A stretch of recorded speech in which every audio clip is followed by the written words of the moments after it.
Hey, what is up guys? Calum or Calum's Fish Tanks, and in today's video we're working on something interesting. As you can see, there is an almost empty tank behind me. There's a bit of substrate still, but I couldn't get it all out. But today I'm going to be rescaping my 40 breeder. So this tank is a 40-gallon breeder, and it is 36 inches long or 90 centimeters, 18 inches wide and tall or 45 centimeters.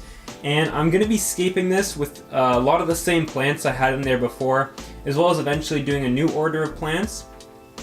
For soil, I'm going to be using fluval stratum on top of this old Tropica stuff that I couldn't get rid of it all.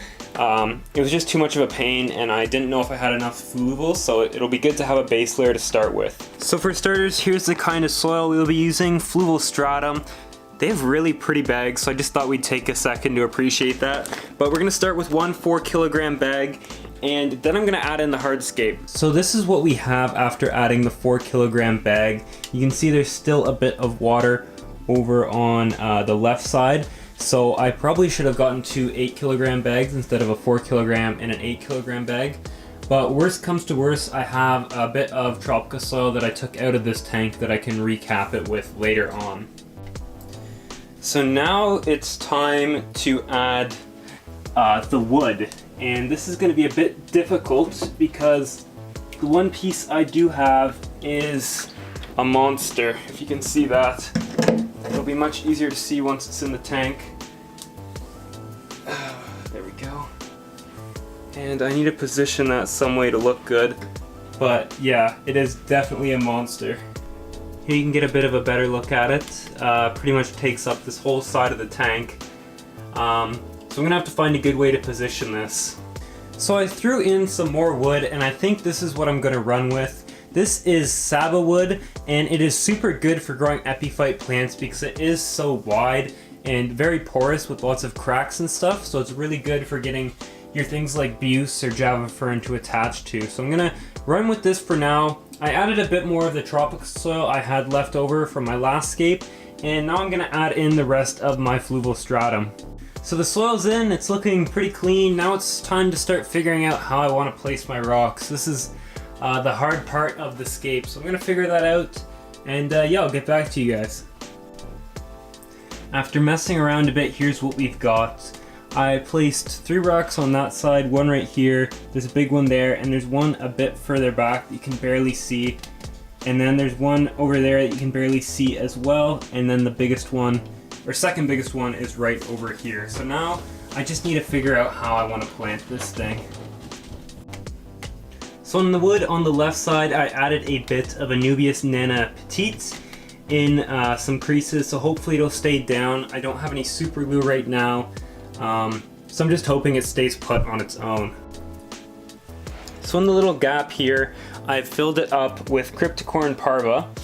I've decided in this corner I'm going to add Myrophilium Guyana, and this whole back corner that's wide open, I think it would be super cool if I filled it up with Ludwigia palustris and just have a mass of red plants back there. I think it would look super awesome. I'm running T5 high outputs on this tank, and 3 of them are pink bulbs, so I should get really good color from the Ludwigia. So I think I'm going to test that out and see how it looks. I mean, if it doesn't look great, I can eventually change it, right?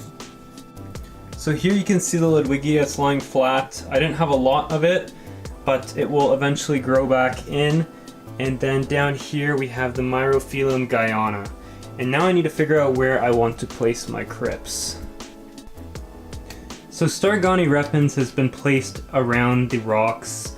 Going to create a gradient when I do get my carpet in. I'm ordering some new plants in to do a carpet soon. And then in this back corner here, we have Rotala Atra, and then in that empty gap right here is going to be Cryptocorn Wendetti Green Gecko, as well as Crypt Undulata Red. Now I think I'm going to stop filming for today and show you guys tomorrow once it's filled and everything's settled down. So I'm sitting in front of the 40 breeder, and it has now had water in it for 4 days.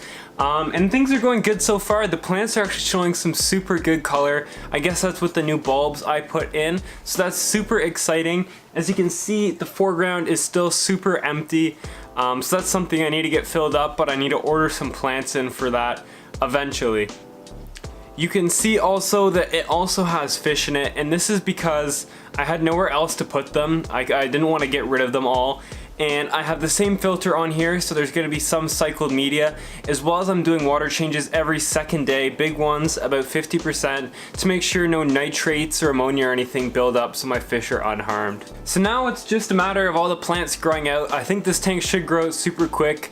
The goal here is to get some beautiful reds and oranges out of the Ludwigia and the Rotala Atra I have right behind me as well. So hopefully this tank matures well. Oh, and one more thing, I also added some Eriocullen King Crimson, which is a mid-ground plant that gets a nice bright red and a bit of green as well, which is super interesting. Anyways guys, thank you guys so much for watching. Thank you to everyone who stuck around for the full video. Make sure to check out my Instagram if you guys haven't already, where you would have gotten some sneak peeks of this tank. But anyways guys, this was Kalen's Fish Tanks. Thank you so much for watching. Peace.